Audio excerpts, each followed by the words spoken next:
Täällä mennään Helsingin pimenevässä illassa. Käydään läpi parkoureja. Vauhtia on 30 ja nyt on vähän niinku myötätuuli, koska mennään väärään suuntaan eli etelään päin. Mutta nyt ollaan menossa kohti Cafe Ursulaa, mikä on mun 3. piste. Ensimmäiset 4,5 kilsaa ajettu. Ja tälle päivälle kohta 20. Jei. Tekeen kaikki Helsingin pisteet käyty. Kello on 20.25. Virallista matkaa 12 kilsaa takana ja saavutaan Pasilaan. Tänne mä oon piirtänyt jonkun erittäin mielenkiintoisen reitin, että saa vähän uusia kilsoja. Se on koko ajan menty se Juhani ja Steffe ja parin muun kanssa ristiin, kun niillä on vissiin sama parkkouri kuin mulla. Katsotaan mitä Pasilasta löytyy. Pasilan läpiajorangaistus suoritettu ja saavutaan velodromille. Tässä on Helsingin velodromi. Mistä mä pääsin tuohon reunakiveen yli. On vähän korkea. Ei yhdellä käydä mennä siitä, mutta täälläkin oltiin 52 olympialaisessa kiertämässä ympyrää. No niin, nyt on tämä käyty ja sitten End of Parkour, eli Helsingin olympiamaratonin kääntöpiste sitten. No sekin on jo vähän tästä pohjoiseen. Katsotaan mitä löytyy. Onpa täällä pimiä. 30 kilsaa takana, eli ehkä jo suunnilleen vähän vajaa 1,5% matkasta ajettu. Ja takkaa tulee valo. Kukas sieltä tuleekaan? Katsotaan.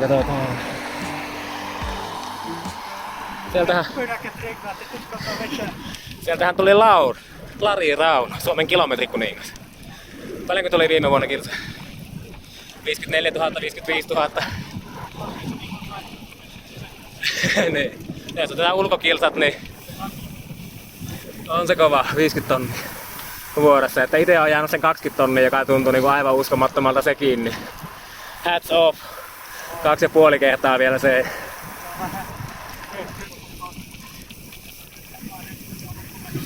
Voi olla silti. Että on sulla silti tuntejakin aika paljon enemmän kuin mulla. Joo. Hyvä, mutta tsemppiä sulle kanssa koitokseen. 64 kilsaa ja sehän on semmonen 3% ruskasta ajettuna, eli enää vaan 97. Tää se on löntti, eli kello 22.37. Kuusamossa kuulemma sanovat, että takia kysytään, että mitä se löntti vispaa, niin tarkoittaa, että paljonko kelloa. Saavutaan ihan kohta Hyvinkäälle. Vai Nurmijärvelle? Kumpi se on? En minä muista. Kai tää on Hyvinkää. Sovitaan niin. Eikö tää näytä ihan Hyvinkäältä? Joo, Hyvinkää se on. Piti ihan tarkistaa. Täällä on tällaista. Ja tästä kun käännytään nyt oikealle, niin pitäisi päästä Hyvinkään. Tänne näin. Eikö tää on just semmonen Hyvinkäälle menevän tien.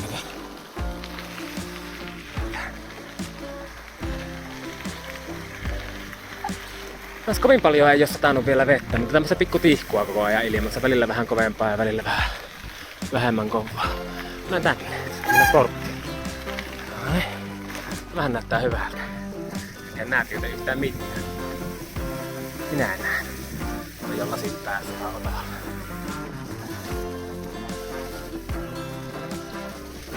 Tämä on se Helsinki Hyvinkää Tromssa-reitti, minkä kaikki tietää, eikö vaan? Olikohan se tänne? Et edes kattonutko. En kattonut, kun toinen käsi on kännykällä ja toinen ohjaustangolla. Taisi tästä ainakin jonnekin. Pitikö mun mennä tänne? Katsotaan. Joo, ihan oikea siitä.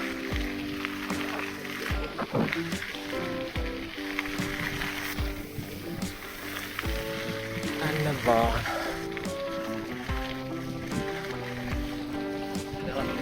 Joku jytinen täällä kuuluu. Vähän niinku poppi sois ja pasaalit. Meillä vaan suoraan. Tää on Hyvinkää kuule nyt. Hieno paikka. Ja joo, ihan kohtuudella kulkee nyt pikkusen orastavaa kipua polvessa. Mutta se nyt ei yllätä yhtään. Ja ehkä jopa ihan pikkusen näläkäkin, joten tää oli tässä vähän aikaa sitten. Niin se yhden satsuman ja vähän sen kuivahedelmiä. Mutta tällaista pienempää vaihtaa. No. Joku on pistänyt tänne reitille ylämäen. No, mutta se siitä. Jatketaan vispaamista. No 95 kilsaa takana ja nyt tiedän näkyykö tästä, mutta täällä tulee vettä ihan kiitettävästi. Tervakoski jää just taakse. Ja mikä tässä niinku vastatuuli ja olosuhteet ja varsinkin valmistautuminen huomioon ottaen kulkee aika hyvin. Mutta silti totta kai voisi kulkea paremminkin. Tähän mennään tohon oikeeseen jalkapohjaan sattua. Mä en tiedä, että se tuntuu vähän helpottavan, kun koitan polkea vähän eri asennossa. Sekin on niinku pidemmän päälle vaarallinen tie. Katsotaan mitä se tulee. Tässä olisi kohta ilmeisesti 24H huoltoasema ja voisi kurvata sinne hetkeksi, jos siltä tuntuu.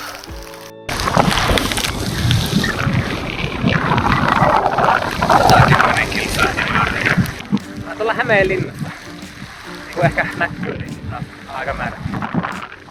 On tossa melko märkää. Ei varmaan yllätä. 150 kasassa. Kello on 2.42 ja olemme saapuneet Sääksmäen sillalle.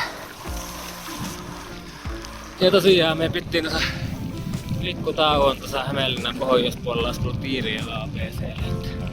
Kattelin vähän sen tossa sadetutkasta, että hyvällä mähällä sitten pitäisi pikkusen pitemmän tauon.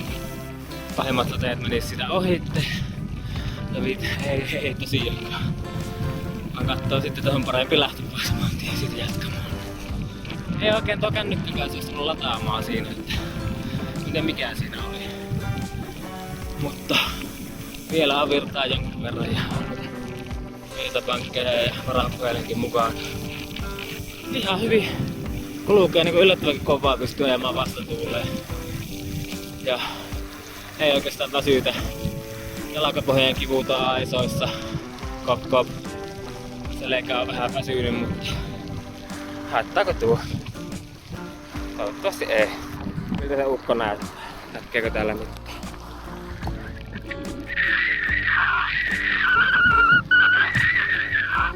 Aika märän näköinen. Tosiaan ui. Mutta täällä on tosiaan niin lämmin, että vielä mennään shortseilla. Jatketaan purtamista. Onhan nää vaan hienoja reittejä täällä. Ei paljon näy näköjään kamerassa. En tiedä, jos tosta sais boostattua vähän kirkkautta, niin näkyis tuo järvinäköala. Täällä mennään siis.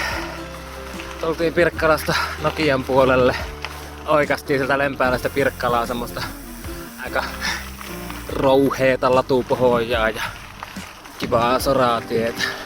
Tästä on keksiä jostakin vettä.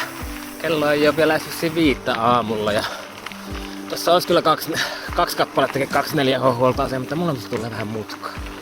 No, voisi olla, että pitää silti käydä niissä.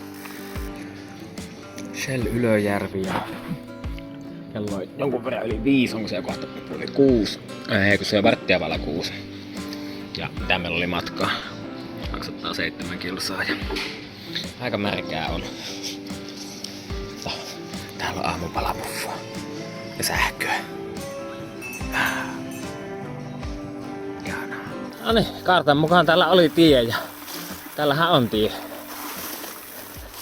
Ja vielä aivan hyvä tie.